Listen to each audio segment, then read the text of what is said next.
The southwest monsoon was 40% deficient in June before picking up momentum in the first fortnight of July. Monsoon activity has slowed since July 14.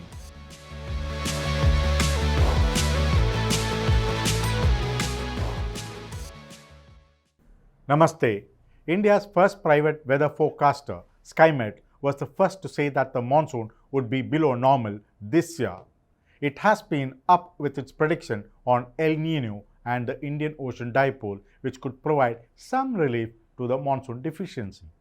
How are things panning out concerning the southwest monsoon? To tell us more about the monsoon, El Nino, IOD, and risks related to weather prediction, we have with us Mr. Jatin Singh, founder and managing director of Skymet. Welcome to our Trending Commodities Pick Show, Mr. Jatin Singh. How would you rate the performance of the monsoon so far? The monsoon has performed as expected in a poor, below normal / drought year, as it was anticipated. You have had a very poor June, which was at a minus 40. Then, as it is with the monsoon, because your worst case scenario is a minus 30%. So when it starts reaching that number, some rain is going to come. And you had a very good first week of July, so you went from minus 40 to a minus 19, and July was at a plus 12. So they basically have a wet phase followed by a long dry phase. That is how a drought or below normal monsoon actually proceeds. What lies ahead for the monsoon? At least for the 10 days, there is no major rainfall. And you'll see that deficit actually going to increase. Right now, there are about, out of the 36 subdivisions, 17 are in normal and 18 are in below normal or deficit. I think that below normal deficit is, that number is going to increase. We'll probably get a decent spell after the 25th or so. Now, that is because statistically, again, if the deficit becomes so deep, there is some rain that is going to come. But that is how I think it is going to be. Most of the rainfall right now is going to be concentrated in east-northeast of the country. El Nino has set in. What's your outlook on El Nino? It's already, if you look at all the Nino years, you will figure out that there's a 0% in an El Nino year. There is a 0% chance of excess. There's an 80% chance of below normal. There's a 60% chance of drought. So this is going to be exactly somewhere in between those parameters. Now, I don't think there is any doubt that this is going to be a below normal monsoon. Unfortunately, the IMD has changed its standards. After 2016, IMD stopped calling droughts, which I find quite strange because it was a century-old standard. It was a very good index for everybody to be able to resource and know what is coming here. The word deficient is used, as in you have kind of bundled below normal and drought together. Drought is drought. Drought is akal. So if you look at the older standard, which we and I personally follow, anything below 90% is a drought, 90 to 95% is a below normal, 96 to 104 is a normal, 105 to 110 is above normal, and 110 plus is an excess.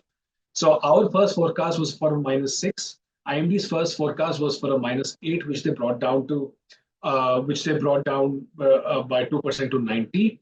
90 is only a threshold. If you're looking at a reasonable, let's pick. So if you take my forecast, and my forecast came way back in, I think, April, then if I do plus minus, then you're looking at anywhere between 89 to 99%.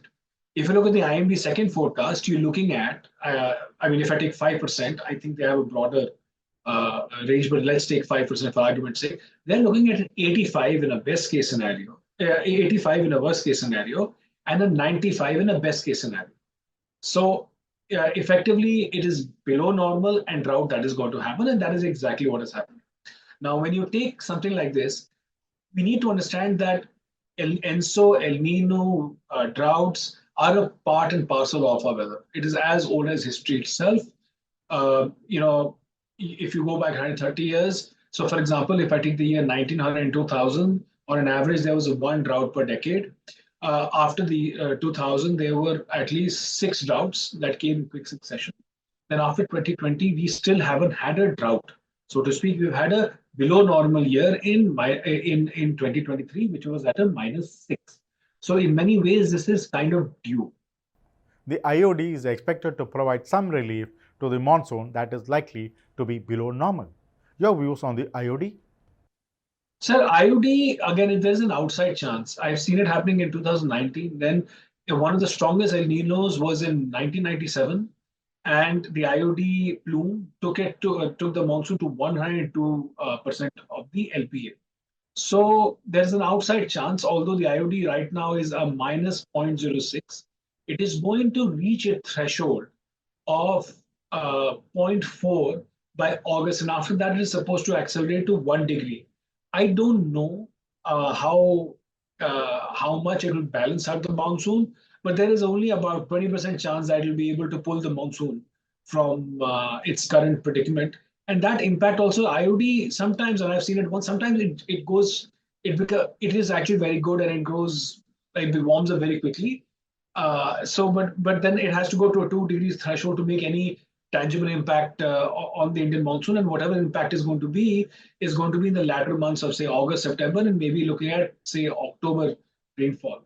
But between now and August, it is going to be. I mean, there is really no driver to say that I'm positive or there might be a chance that we might be able to escape it. The gamble here is it going to be below normal? Is it going to be a drought? Most signs are that this is going to a drought. What are the risks involved in weather predictions? Okay, certain limitations.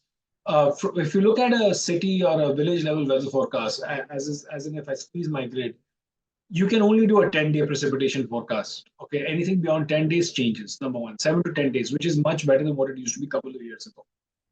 If you look at seasonal outlooks, there is no seasonal outlook that is worth anything for either summer or winter. I'll give you an example that last year was a La Nina year, so winter was supposed to be extreme. No, it was not. It was very much a normal or probably warmer winter. Similarly, there are people trying to, there are, I don't know, influencers slash academics slash pseudo meteorologists who are trying to link El Nino to a warmer winter. No, there is no correlation between El Nino and a warmer winter. So these are certain, things that Enso and El Nino in 99% of the cases create subpar monsoon. And you know that by December and January that El Nino plume is coming. El Nino forecasts are actually very, very good.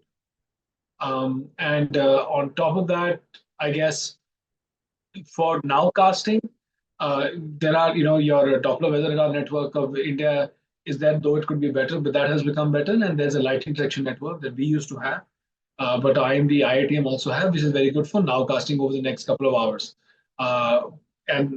Cloud bursts are also something that models can figure out 60% of the times. So, there are always chances. Yes, technology is improving. Yes, you can be wrong. And as my guru, Devraj Sikka, used to tell me, a meteorologist or a forecasting entity needs to keep on making forecasts. Will get better over a period of time, will make mistakes and learn from those mistakes. It is not a foolproof science yet, but as you can see, we have come a long way since 2012 when we started doing monsoon forecasts. The IMD always used to have, if you look at the numbers 98 to 99, we forced them to look at their own IP, which India knew from the 1980s that there's an ENSO correlation, and then applied. Today, we see strategic planning at the government of India level for food stocks, inflation, irrigation, and power, all related to the monsoon. And we are the only country, by the way, that does it that effectively. So I think we've come a very far way. Thank you very much, Mr. Jatin, for your wonderful views. We hope our viewers have benefited from this. Thank you all for tuning in, viewers. Keep smiling and be happy until we meet in our next episode. This is Subramani Mantomba signing off. Good luck.